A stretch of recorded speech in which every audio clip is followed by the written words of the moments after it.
How can we speak about topics so much elevated? It is impossible. This is why our only shelter are the feet of Shri Guru. Every morning we chant Shri Guru Charana Padma.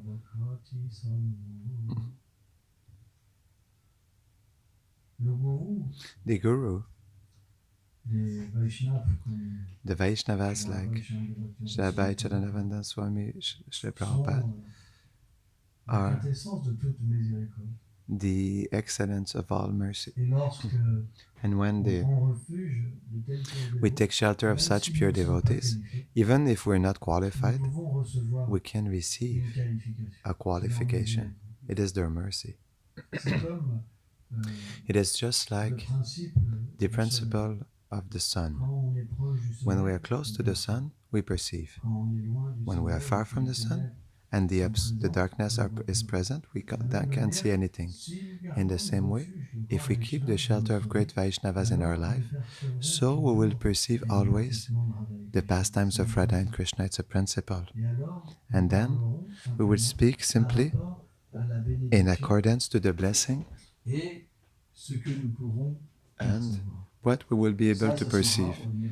This will be at the level of our surrender. If the surrender is not there, we perceive nothing. But it doesn't matter. It doesn't stop us from repeating the words. And at some point, the truth will appear, just like the sun. What is the truth? Krishna in the Bhagavad Gita tells us that this knowledge is just like the sun. It destroys everything. But what is it for us, the sun? The sun, it is simply the sweet leelas of the Lord that appear. When the sweet leelas appear, what happens? There's some kind of life in us that appears. A special life, a reality, a spontaneity, love. But also an ideal. We all look for an ideal in this world. Through family, through children, through money, through music, through studies.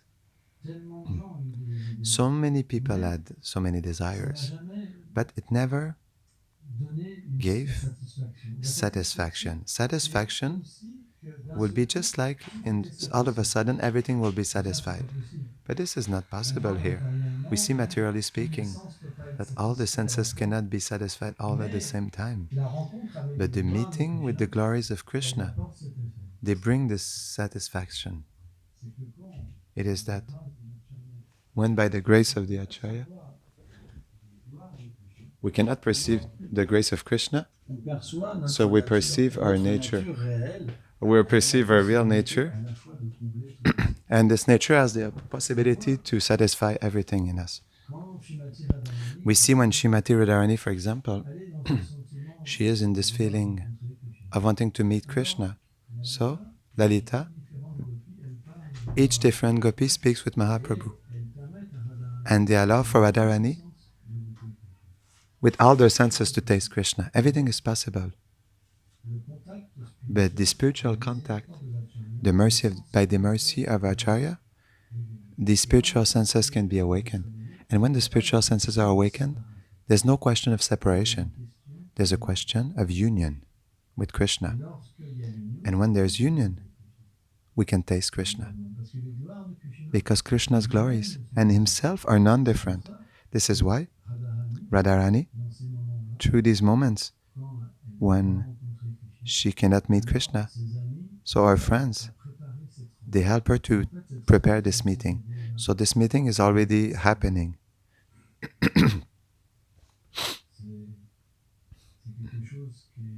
This is something that is mysterious.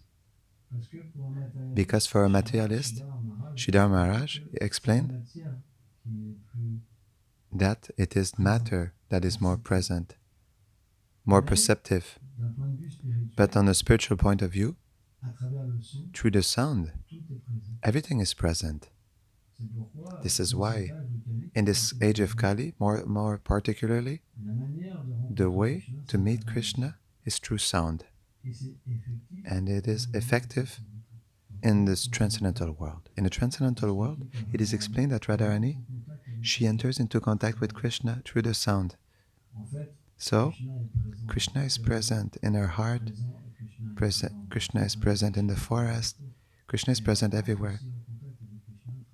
But then she also enters into contact with Krishna through his name. But the life of Chaitanya Mahaprabhu is really, really wonderful. It's really extraordinary, the life of Chaitanya Mahaprabhu. You know that Mahaprabhu, before taking sannyas, he dreamed of a great sannyasi who would come. He dreamed of a sannyasi, a wonderful effulgent sannyasi that was chanting to him the sannyas mantra in the air. You see, can you believe it? It's incredible. And then he woke up and he had this intention of taking sannyas. And he started to speak about it. And it became truly, just like in Navadvip, the sun was setting down. It started to take all the inhabitants. The new atmosphere was spreading just like a destruction. And they all came to preach to Mahaprabhu. They all did like arguments, presented arguments. Mother Sachi, she said to Chaitanya Mahaprabhu, to Nimai, "You're my life, Nimai. You're my breath. You're everything for me. I cannot live without you. What will I become? Everyone says that I am fortunate, but now they will say that I am unfortunate.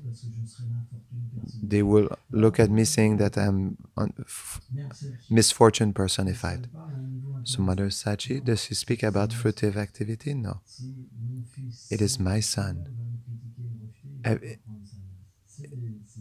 She doesn't want him to take sannyas. There are arguments to keep back Chaitanya Mahaprabhu. And then Mahaprabhu, he preached naturally. He shared the story of Dhruva Maharaj, for example, how the mother of Dhruva Maharaj helped her son to attain the goal, to renounce.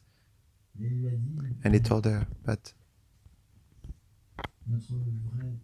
our true father, our true mother, our true son is Krishna. Everything is illusion in this world. True fortune is Krishna. We should look only for Krishna. But it was not easy to pacify Mother Sachi. And she said, how can you do that? How can you do that? How can you leave your young spouse? And Vishnupriya was there also. She was speaking also, naturally. And she told him, is it true you'll take sannyas? And Mahaprabhu said, who told you that I won't take sannyas? Who told you that? She says, you're lying to me. You want to make me believe you won't take sannyas. But you know, if I am the problem, I'm ready to take poison. But you cannot leave your mother alone, all your friends. Everyone is living on, you're the breath of their life. They have nothing without you. They're all gonna die. Do you understand this? And Mahaprabhu continued. He said, no, I won't take sannyas. So he took Vishnupriya on his legs. He pacified her. And all the devotees, they felt in their heart that Mahaprabhu was going to leave. It was extremely difficult. But even it is explained that Chaitanya Mahaprabhu even showed this forearm form to Vishnu Priya. He presented himself like Vishnu in front of her to show her that I am the Supreme Lord. She said, okay, you're free to go wherever you want. You're the Supreme Lord. But for me, you're my shelter, you are my husband. So if you leave, I have no more shelter.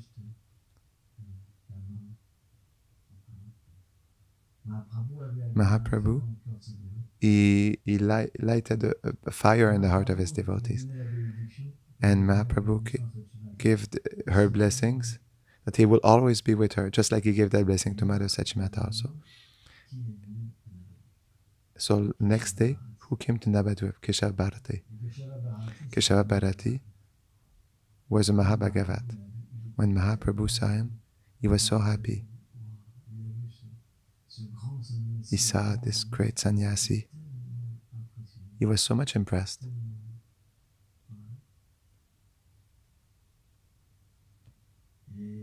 And unfortunately, how did this happen exactly? Mahaprabhu, when he saw Keshav Bharat,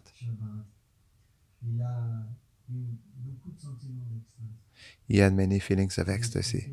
It is explained that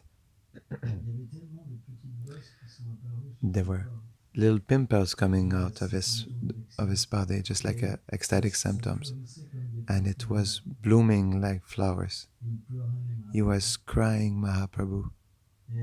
And when Keshava Bharati, he saw this, he saw it, he was not an ordinary personality, but he left.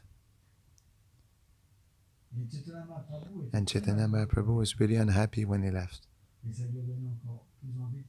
And it gave him even more desire to take sannyas. So he went to Katwa. He left to Katwa. And there all the devotees, they did a plan. They were thinking, we will capture him. We will take him back to Navadvip. We will forbid him from taking sannyas. And finally, Nitai, they went with certain devotees to the place where the Lord had met Keshav Bharati. And when the Lord met his guru, his sannyas guru, he shared him his desire to take sannyas. He shared with him. And Keshav Bharati, he said, but you're so young. You're so beautiful. Mahaprabhu is so beautiful. It is explained, Sachimata, Vishnupriya, the lotus feet of the Lord were so beautiful that Vishnupriya, they were so soft that she was afraid to take his feet. They were even afraid to hurt Mahaprabhu's lotus feet, because he had feet like a baby. Even a baby's feet is nothing next to his feet. And he was in a state of mind of the inhabitants of Braj, who think about Krishna when Krishna goes to the forest. Just, how can you take sannyas? Your lotus feet are so soft, your body is so soft. You'll have to walk under the sun, be under the rain. It will be extremely difficult, Mother Sachi. She even said, oh, listen, my son, me too, I'll take sannyas. I'll shave my head like you. I'll dress in red, and I'll wear earrings, and I will be like a Langani, so I'll follow you everywhere, a yogini. Mahaprabhu, he was worried. So, Keshava Bharati, when he saw the beauty of the Lord and the symptoms of ecstasy of the Lord, they thought he's no ordinary being. He said, this is Prahlad or Dhruva. And after he thought to himself, this is the Supreme Lord. How can I initiate the Supreme Lord? So he did like a plan. He said, Mahaprabhu, listen, I can give you sannyas, but before, you must have your mother's permission from your wife and from all your friends. And after, if you come back, then I'll give you sannyas. His plan is he wanted to escape. when Mahaprabhu was in Navadvip, he wanted to escape, not to give him sannyas. And the Lord, he realized this. What did he do? He said, "Oh Gurudev, I did a dream this tonight. There was extraordinary Brahmana who gave me sannyas. Do you know that?" And he chanted this is the sannyas mantra in the ear. And he initiated Keshav Bharati by chanting him the mantra. And Keshav Bharati, he realized that he was initiated. So then he became a disciple. And he could not, how to say, not accept the instructions of Mahaprabhu. He was treated like this. Can you believe it? So he accepted him. But before he had given arguments. He said, "You cannot take sannyas, you're too young at this age. We cannot master our senses. We master our senses around 50 years old. From 50 years old, the senses are not as strong. And a person attains wisdom. But before, it's really dangerous to take sannyas." And then he arrived. The Lord himself had initiated him, so he could not escape himself from this predicament. So he initiated Mahaprabhu. And he was supposed to do before the initiation, do different rituals like shaving the head and etc. etc. But the Lord, he was so beautiful that all the inhabitants of Katwa, there were millions of people. They wanted to look at him. Sometimes the Chaitanya Bhagavat explains that there were millions of persons that were following the Lord. Millions. Because as soon as people were seeing him, they were amazed. They wanted to follow him everywhere. It's explained that sometimes the Lord had to disappear and reappear to other places. But people became crazy. There were millions of people running after him. They were breaking everything, stealing everything. It was a devastation. As soon as they knew where the Lord was, they were running like madmen. And as soon as they encountered the Lord, so the Lord was chanting the name of Hari. There were millions of persons, shouting. It was piercing the universe. It's powerful. And so all people were there. They were crying. They thought, "It's not possible.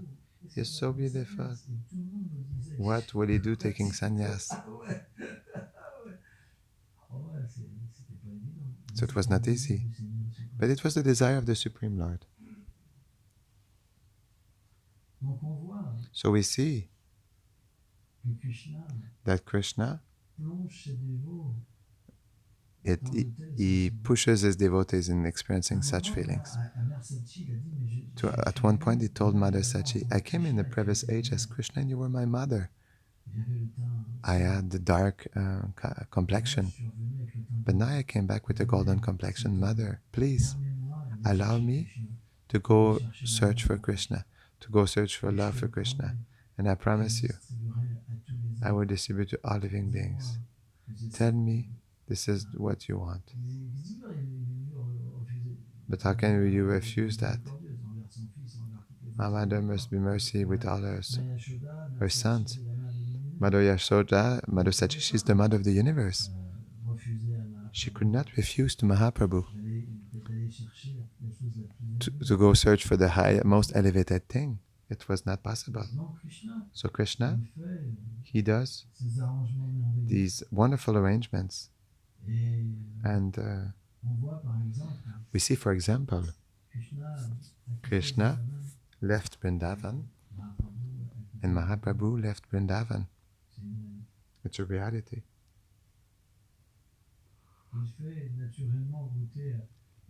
Naturally, he makes all his devotees taste high feelings of separation. This is Krishna's nature. A devotee is ready to accept everything for Krishna. It's like this. But for this, we need to see Krishna at least only once. It's not possible to accept everything otherwise. We will always have a limit in our acceptation. The less our surrender is advanced, the more we have limitations. The more our perception of Krishna is real, the more there are no limits to the test that are accepted. Why? Because the meeting with Krishna creates in the living entity a complete a disinterest for material things. There are no material desires. There's only one desire, it's to please Krishna. And this inner conviction, it is secret. It is not due to a cause. It is due to a loving attachment. There are no cause because it's the nature of the soul that awakened. The nature of the soul loves Krishna without cause. It is its eternal nature. There's no cause to love for Krishna. So when we met Krishna, when love of Krishna is manifested, then there's unlimited love. That's why the test, no matter what a devotee does as test, it can never lose his strength. No matter what he utilizes, it can never take him away from Krishna. It can never take out his devotional nature. It is not possible. That is why a devotee of the Lord, nobody has influence over him. This is why his nature is just to try to render a service to Krishna.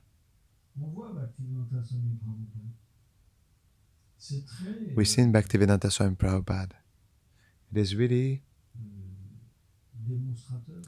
demonstrative. It is really demonstrative demonstration. So, when Prabhupada was trying to sell his magazines,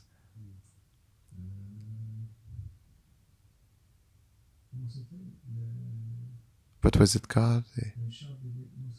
No, the League of Devotees. He was trying to do the League of Devotees, but he didn't have success. But still, he was continuing. He was continuing. He never stopped. And when he wanted to go to the United States, he received so many tests. He was alone to do a mission like this. Imagine yourself, Lalita Saki. You go alone in another country with nothing. Nobody knows Krishna there. He was even more older than you. Nobody can do something like this. It's not possible. It's beyond all understanding. It's beyond all our understanding. That's why the lady, what was her name, who gave him the books, Miss Moraji, and she could not let him go. It was not possible for her.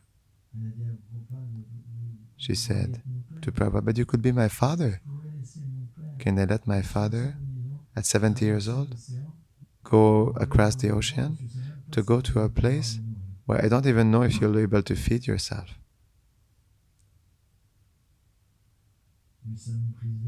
But it breaks my heart. I cannot do something like this.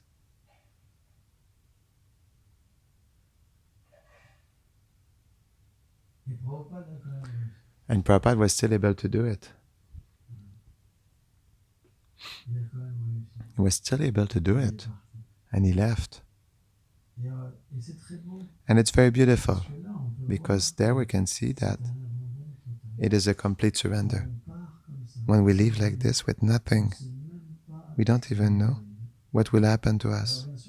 So of course, he had a host family. But after, when he left to New York, he had nothing. Yes, there was Dr. Mishra. He was helping him. So Krishna still always gave him a shelter. But he was dependent on Krishna for everything. That's what's beautiful in the life of Srila Prabhupada. That's why Prabhupada is so dear to us, because he did a complete sacrifice, and because of him, we can speak about Krishna. He's the one who opened all the doors to us. That's why he is our spiritual master. It's not possible in the West to worship Krishna without Prabhupada, without being grateful towards Prabhupada. And even if someone accepts Krishna without Prabhupada, how could Krishna be satisfied? It's true.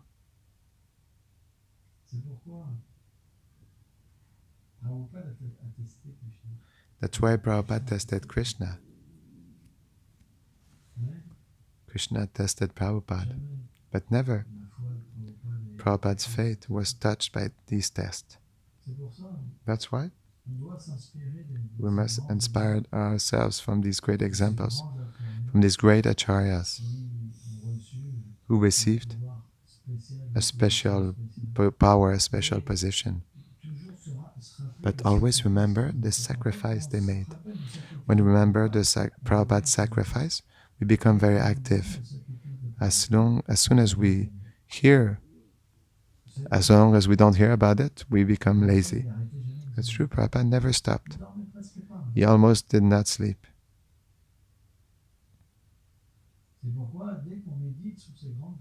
That's why as soon as we meditate on these great personalities, we can do a lot of things. We can do very strong things. So,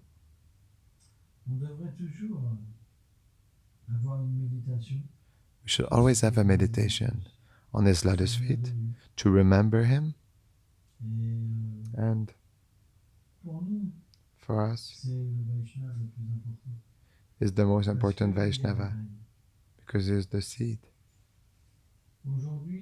Today, if we read Vishwanath Chakravarti Thakur, for example, and other Vaishnavas, it's because of him. That's why we should always offer him our obeisances and take his shelter. He is a sure, like a safe shelter.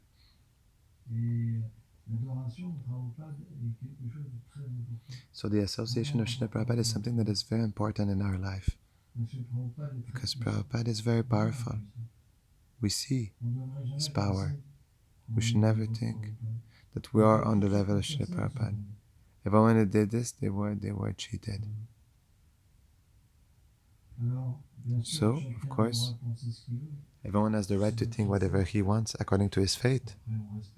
After we respect the other faiths, we won't fight. But we are happy like that. So we should be happy in this way. So by following in the footsteps of the great devotees of the Lord, we should study books and meditate on these sweet pastimes by chanting and by trying to deepen the fact of receiving Mahaprabhu's mercy. Mahaprabhu's Leela are the Leelas that are the most wonderful because they are accessible. And since Chaitanya Mahaprabhu came to distribute love of God and Krishna, they are accessible in the pastimes of Mahaprabhu. It's extremely important. If you read the teachings of Mahaprabhu, the pastimes of Mahaprabhu, that you meditate on them, you will meet no problem, spiritual problems. And your taste for spiritual life will increase. It is something that is really important. We should always meditate on the pastimes of Mahaprabhu. They are the pastimes that are the most wonderful, most merciful. Why? Because Mahaprabhu is Radha Krishna. But this form, it is extremely merciful because the Lord himself, he feeds himself to this form. That's why Vaishnavas explain the one who chants the name of Gauranga, Prema runs after him. When Narottam received Prema from Gauranga, what was he chanting? Gaura, Gaura, Gaura. We should chant.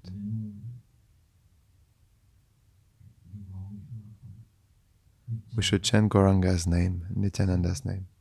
That's true. It's so important. We should chant the Mahamantra by taking shelter of the name of Gauranga, Nityananda, and then we can very easily chant with a pure mind. By taking shelter from this sweet name. It is a very easy practice, very ecstatic. The name of Gauranga and Nitai, when they come, it is so ecstatic. Very ecstatic. You feel love of God take you. And you feel that you are freed from all the slavery, inner slavery, the envy, madness, lust, even thoughts. They cannot attack you. Nothing. You feel simply nectar. This is the mercy of Gauranga and Nitai. It is a very easy method to have, to feel love of God and to become purified.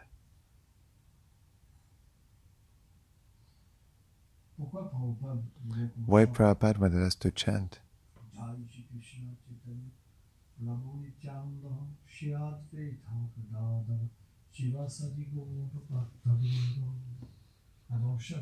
Before each round.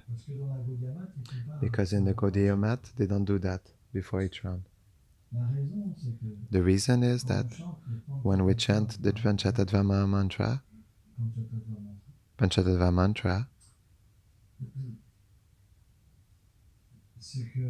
it is that the mercy of Mahaprabhu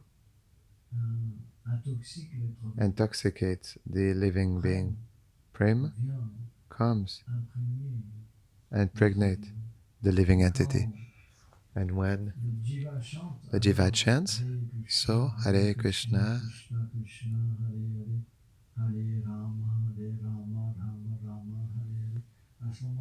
at this moment, he is not committing any offenses, but we have to chant properly. The first mantra. First mantra chant with attention. The devotees who chant wrong, it is because they don't take shelter in the holy name. In the first mantra is so special. If you have the mercy of the Panchatattva, then you chant without offenses. That's what Prabhupada taught. Prabhupada taught us this. This is why you should have faith in this mantra. But then we say we don't only chant this mantra because that would be ecstasy, no? But the answer is that Mahaprabhu wanted us to chant the Mahamantra. But we chant it under his shelter, in his mood, in his movement. You understand? It's super important. So before chanting the Mahamantra of Krishna, we must chant the Panchatattva mantra with this absorption of being with Mahaprabhu.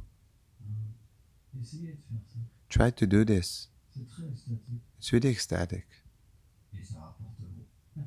And it brings a lot. The reward is amazing. Thank you very much.